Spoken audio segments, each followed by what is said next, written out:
Good morning, afternoon, evening, as the case may be, in your part of the world. For those of you who don't know me, I'm ZenArcher. And, I did a really, really long video. I mean, like 20 minutes long, which I'm notorious for. But I decided to redo it and try to be a little more precise with the questions and stuff that I have for you guys. Because that's how I am. First of all, Miguel is back. Remember him from the background and the other... If you look at some of the other videos, you'll see Miguel. I named him Miguel. He's got a big Mexican sombrero on that I got from Smooth Operator. Anyway, so much for that. Number one, I'm getting ready to do a new flute, which I intend to put up on eBay when I'm done, but we'll see. And I thought I'd ask you guys if you would be interested in seeing how you turn something like this into something like this.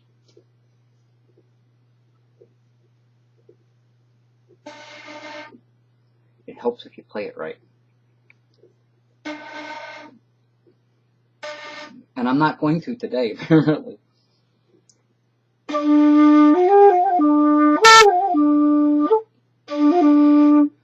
Yeah.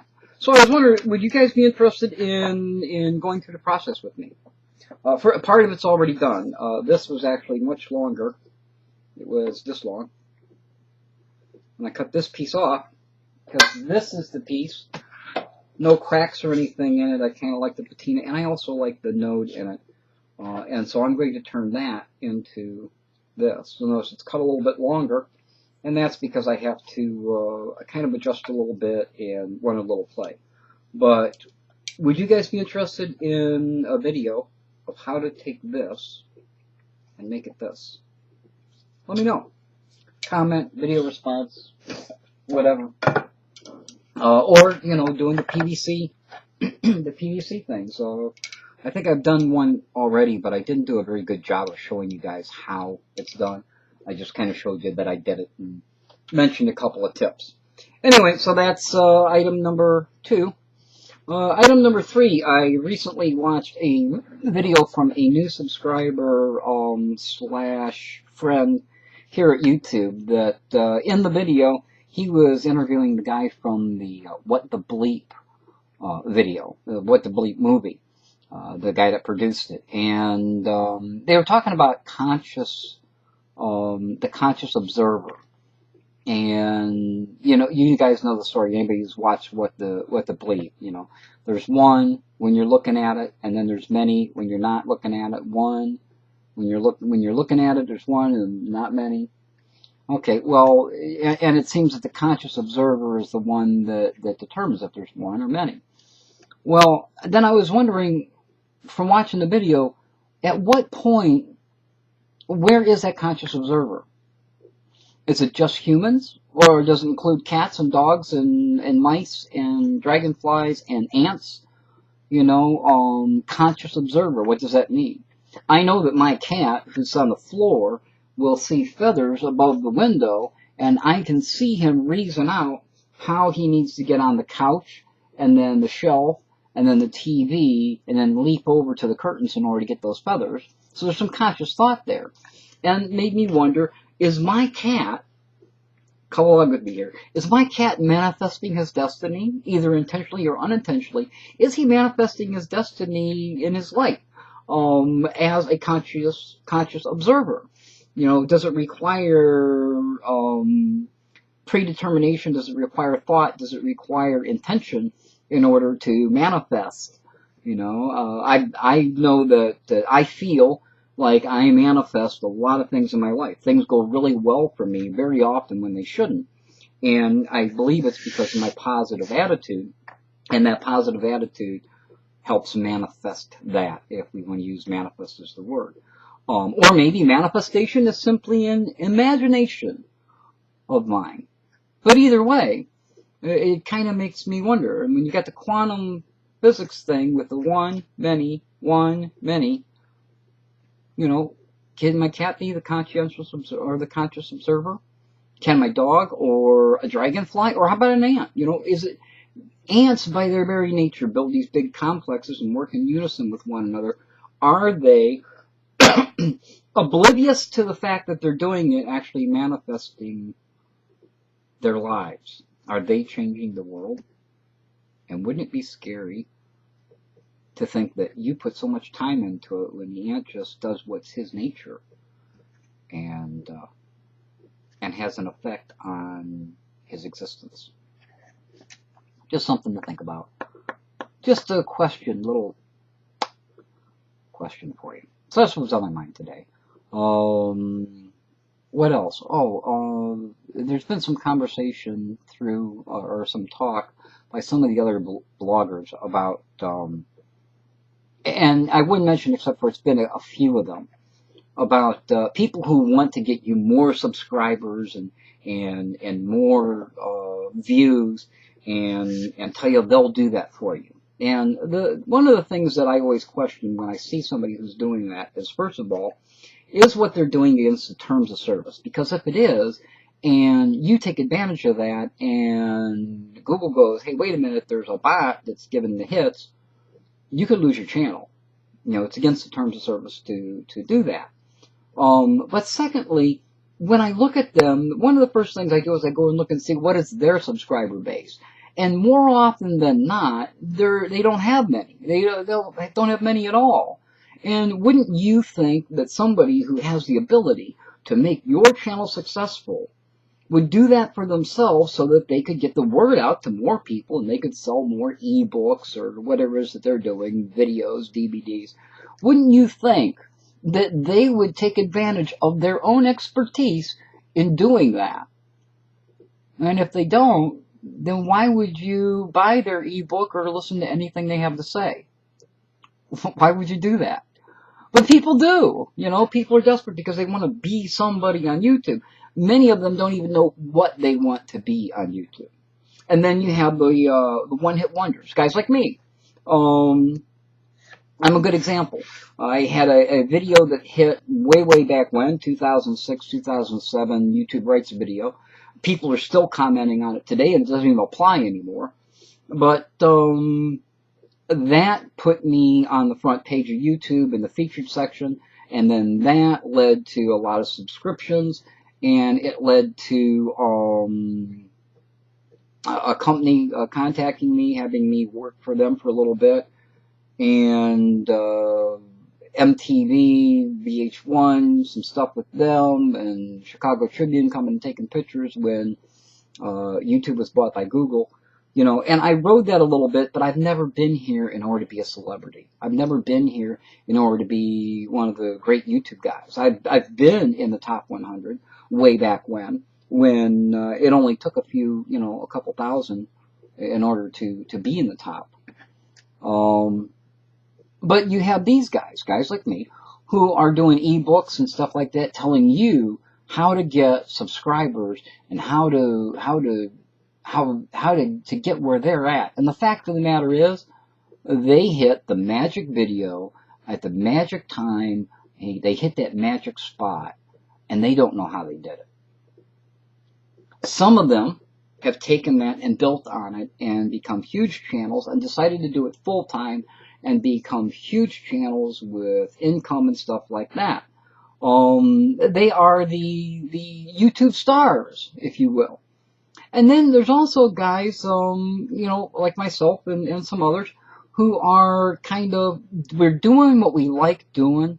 We're getting a little bit for it, and we're the bar band. The real musicians. I like to think of bar bands as the real musicians. They're the guys that are living on the road. They're going from bar to bar. They're making ends meet by doing what they love, playing music, and they're living the rock and roll life or the country music star life without all of the perks of having a company behind them and selling thousands of CDs. But they're just average people doing what they love and making it that way. It's guys like me.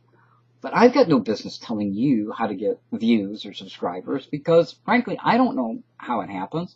I come here, I talk to you, and you guys like it. You hit the like button. Now, I don't know if you like it because you like me or if you like it because it was a good video. I know that when you hit the like button, that it lets your friends know that, hey, this is something you might want to check out, and I appreciate that you do that for me. You know, that's how I get more people over to see what it is I do, and let them find out if this is something that they want to tune into, want to subscribe to, and want to view more than once. So, and that's always a question in my head is why do you hit the like button? You know, I see a lot of people saying, oh, I hit the like button for candles in the video. Candle in a video, if you like candles, hit the like button. I don't understand. I don't understand that. When I go to a video that I like, I like it. If I really like it, I favorite it. But if it's a friend of mine or somebody that I watch all the time, I often hit the like button before the video's even over. I just like it, just so to help them get their video out to other people. And I hope you do that here. I hope you do that for me, so that more people will see what I do, and I'll make more friends. You know, so hit the like button. But that wasn't the point. The point is, why do you hit the like button? Or do you? You know, do you ever? Often I'll hit the like button if I don't put a comment on the video. I'll hit the like button. Sometimes I do both. But all of it helps out. Anyway, so yeah, I was kind of wondering about that. Whatever happened to video responses? You know, back in the day, 2007, 2008, I did a video and talked about something, and you guys had something you wanted to say back. You hit the quick response, or the quick capture.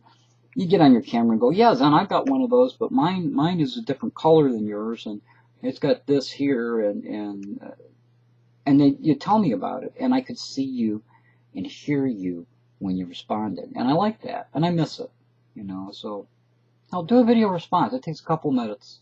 It's a little more investment than just typing in cool video. I know. Well, I like you, Zen. I know, but I would certainly appreciate it more if you talked to me. And that brings me down to the community issue. I recently saw a friend of mine, Ace Blade, responding to somebody else who was complaining, saying, I don't want to play the game to get views. I don't want to have to sit here and comment back to my viewers.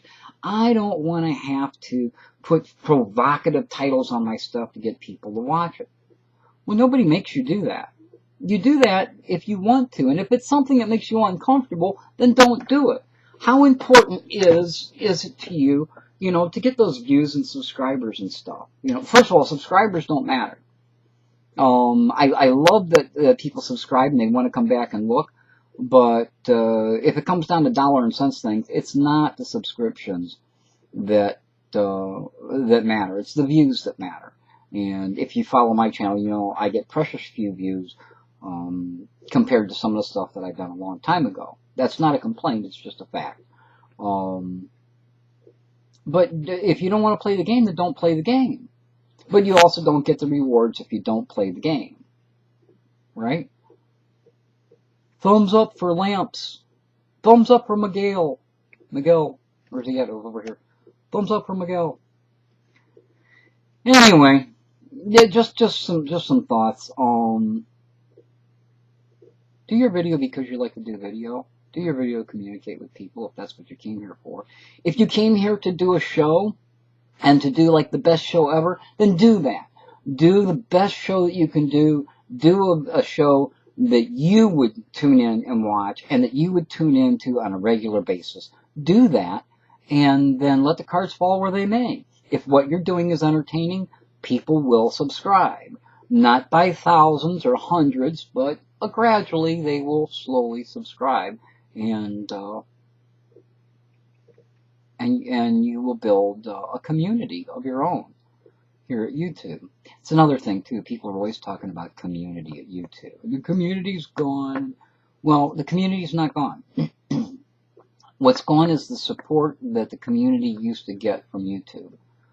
That is no longer there because YouTube's following the money, and the money is in stuff that is more commercial. And it doesn't matter if it's an old-time YouTuber like SXE Phil, Shay Carl, or if it's, you know, a commercial entity, CBS News or, you know, Vimo. Okay, so the community doesn't have the support from YouTube that they used to have. But the community is still here, and that's why it's left up to us to tell one another, hey, I saw this guy's video the other day. It was kind of cool. I really enjoyed it. I'm going to go back and watch it, and maybe you want to check it out. Tell your friends. And that's how this community grows and builds, you know, is when the community gets together and says, hey, there's this new guy, and he's doing some pretty interesting stuff, or some different stuff you might want to take a look at. That's how the community will survive here at YouTube, in my opinion. So, yeah, there's a bunch of talk about a bunch of nothing. Really important. As you can see, you know, the new Zen Den is slowly coming into shape, and I'm having a time. So I like the warm feeling that this place has. I think it's because the walls are brown.